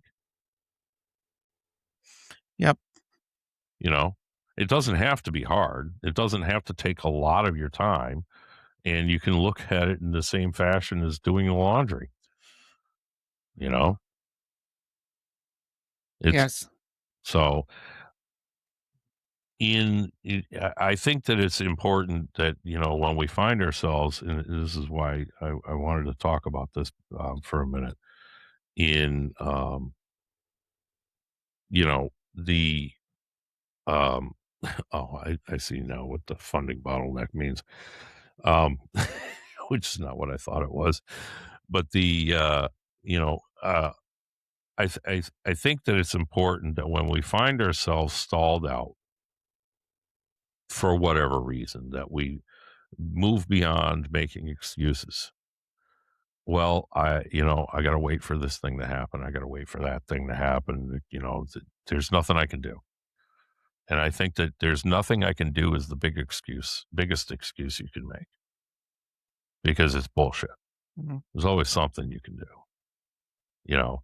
And I think a lot of that for me comes from my electrical training, especially as a journeyman, overseeing an apprentice, because I was always told, never, never get caught standing still.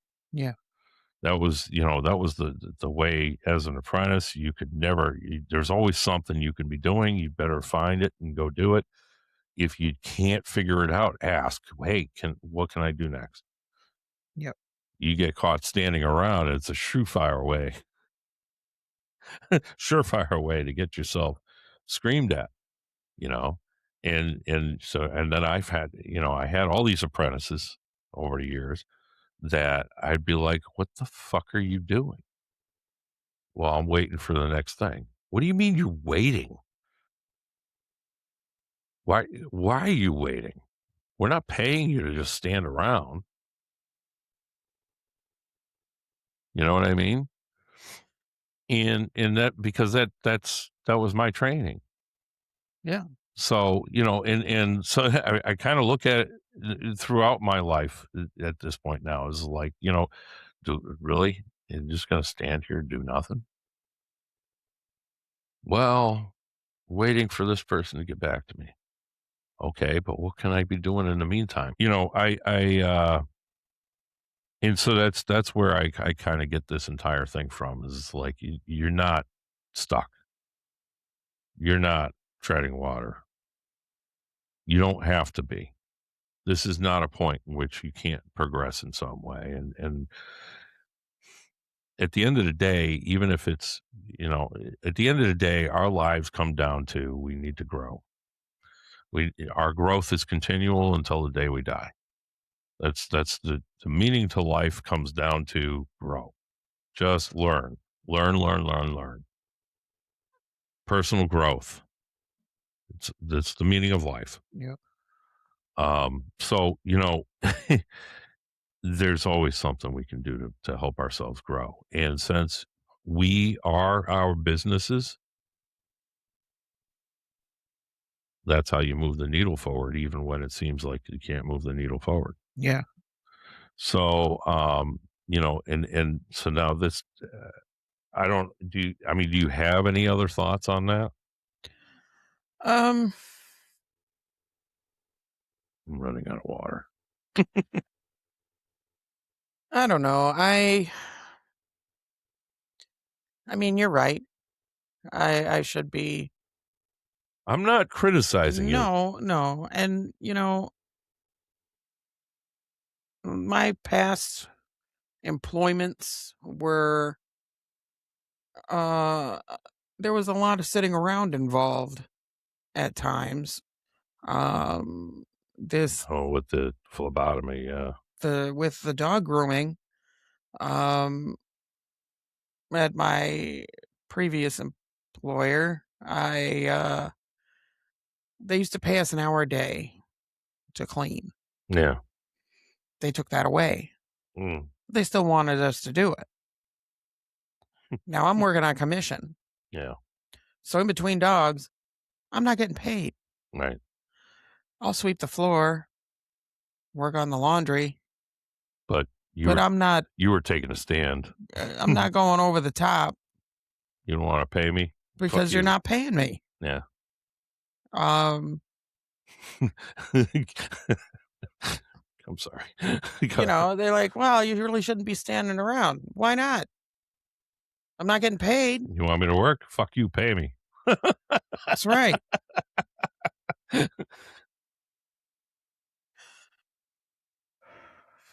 So, I mean, in terms of preparing and getting ready for the build and to start these things, um, we did build the cabinet. Um, Yeah. yeah, That's one less thing. You could clear out the closet. yeah. Um, I'm not saying in any way that you need to move mountains. right. I'm just saying efforts, Yeah, small efforts, right? right. Um, Again, and no, I mean, it's easy for me through all this talking to sound like, holier than thou. Hey, what are you doing? And you could easily turn that question back around and ask me, well, what are you doing? And, Right. yeah, I mean, I admit, I go, it's easy to say, hey, you could be doing more when you yourself, it's a glass house and stones and all. Right. But I, but, I mean, it's an important thing to talk about. I mean, because in bringing it up and in talking about it with you, I mean, we can also reflect back on me in equal share and say, yeah, no, I mean, I need to look at that as well. I mean, what else could I be doing? I do try to make an effort every day, to learn something new. I get all these emails, and then of course, I read articles too, on various different changes in technology and stuff, and insights into business and leadership and such. Um, I read every day, even if it's just a couple pages. So, there is a considerable. I have gotten in the habit, and I mean this wholeheartedly. I've gotten in the habit of trying to learn a little bit every day, which is, you remember the whole suck 5% less? Yeah. Well, that's it right there. That's it Mhm. entirely. That's it in a nutshell. So it's not to say that I'm not still guilty of making excuses, because I am. It's very, sometimes things are just very hard to get through or to get over, and it's easy to make an excuse and avoid it. Um, and so this brings me to the ultimate excuse that I'm making a lot lately, which is, well, I can see that you're going through it and you don't need to. And this is what I think the thing that I think we should close on is, now your feeling that you've expressed to me is that you are open to my sermons. Yeah. And for our listeners, I mean, just to be clear, I mean, it's clear just in the way I talk on the podcast, but I give sermons. Yes. It's true. And I mean, I'm giving them on the podcast, but this is all the time. I give sermons constantly. And and I don't know. I don't know where that comes from. I don't know why I'm like that, but that's what I do. But something that, my therapist was very, a few weeks back now, not just this past week, but a few weeks, and she's like, you know what? Do you think maybe, she probably doesn't need all that? And I got very self-conscious about helping, about giving you advice and my sermons. And you expressed to me that that you appreciate them, Mhm. and that's genuine. Yes. And you don't have any thoughts on this at all. Um, uh, just because I maybe not be in a place at the moment to sit and listen to it, doesn't mean that I don't take it under advisement and appreciate. So you're seeing it for the nature in which it's intended. Yes. Yet so the but the big thing is that it took me a while to kind of get to this, but it was at that moment earlier this week in which your physical problems caused massive amounts of doubt. And I said, well, and I journal. This is what how I journal. So I was journaling is, you're on two separate journeys walking the same path, and one person goes down, gets stuck in the mud, quicksand, whatever. I mean, who are you to just freaking keep going, marching on? And this is a journal entry, and so mine, Sarah, came back and says, yeah, well, so that it is natural, of course, to always want to help the person that's walking in similar journey. But sometimes maybe that meant, maybe the weight that they're carrying that you're trying to help them with is weight that was specifically designed to help them grow. Mhm. And that was a moment for me, because I was like, shit, am I really, maybe I'm hindering you, Yeah. every time that you're really going through it. And because I'm like, I see you going through it, and I've been there. I feel it. It's like I can almost feel it like I'm going through it again because it's you, and because I love you. And well, I mean, even somebody else, I mean, I'm an empath, so I mean, I don't want to see the suffering, Yeah. and especially if it's suffering I'm familiar with, because it's like suffering it all over again. And so I'm like, but it was a necessary amount of suffering that I went through. I feel much more enlightened today than I think I ever have in my life. And, but that's a complete credit to the fact that nobody was there going, "No, you're all right. Yeah. Here are the things that you need to do." Nobody gave me any fucking pointers. Nobody fucking pulled any weight off of my shoulders. I had to fucking Right. You know, I had to fucking bear that cross up the fucking hill by I'm all by myself, and now look at where I'm sitting.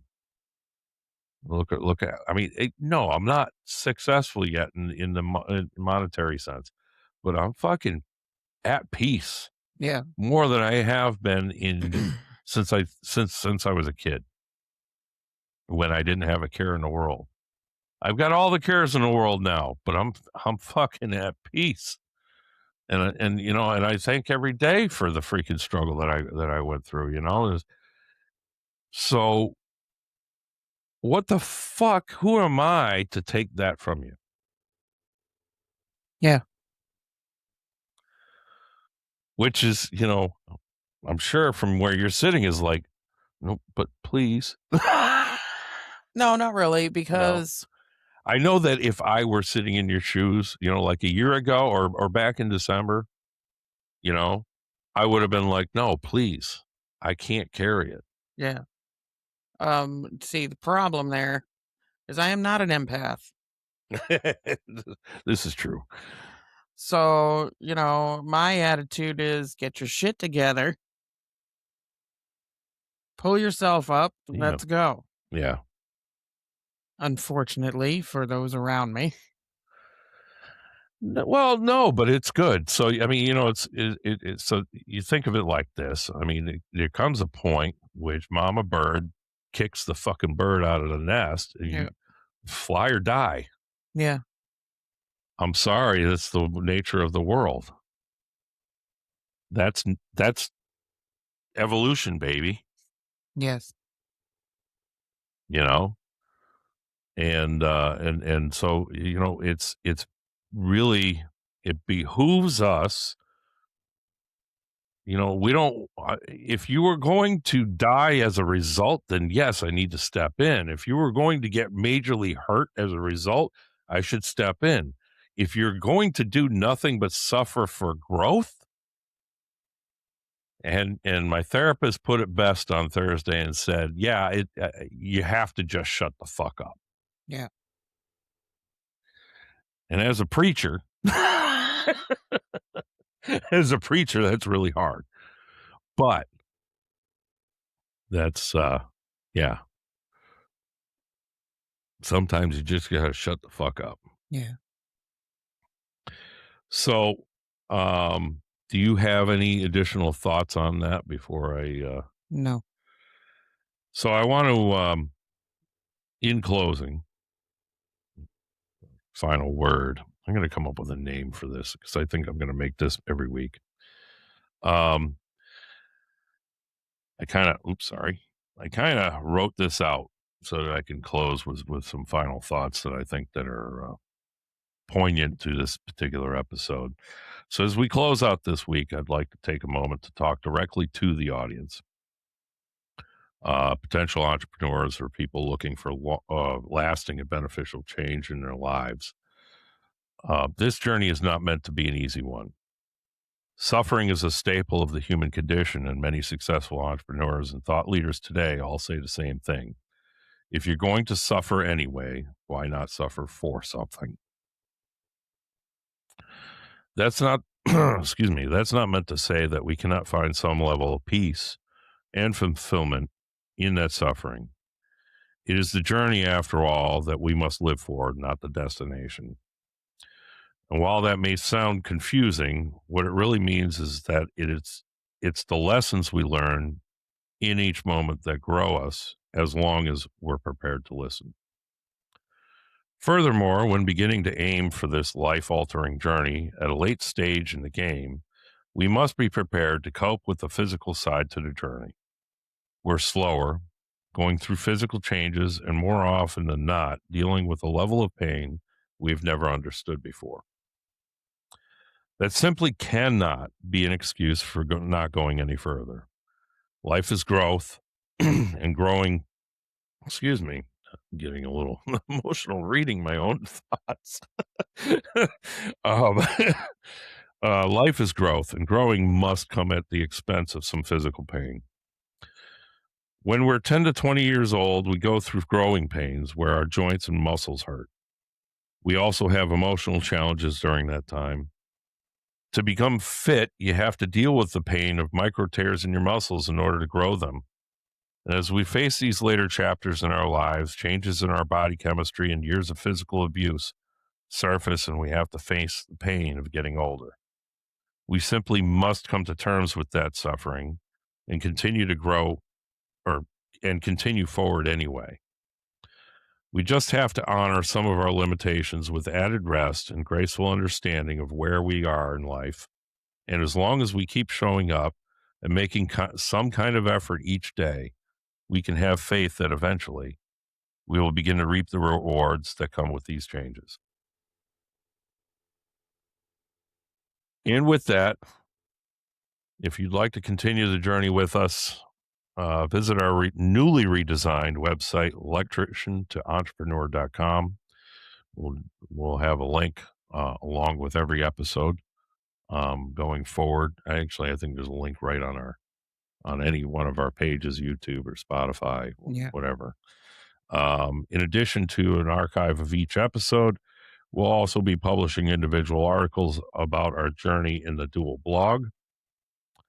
You can also leave comments for us on any of those topics, and we'll be offering a mailing list to help keep you informed of everything related to the podcast.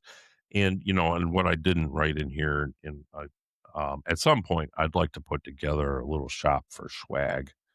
Okay. Um, just because, yeah, I mean, yeah, but I think our logo is cool, Okay.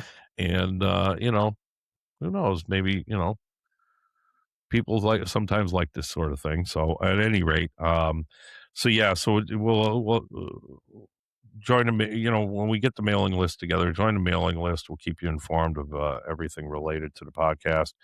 And please, wherever you're listening, like, comment, and share. Please, please, please like, comment, and share. The more exposure we get, the more listeners we get, the more exposure we get, the more, et cetera, et cetera, et cetera. And we hope you have a great week. And we'll see you next time. Bye.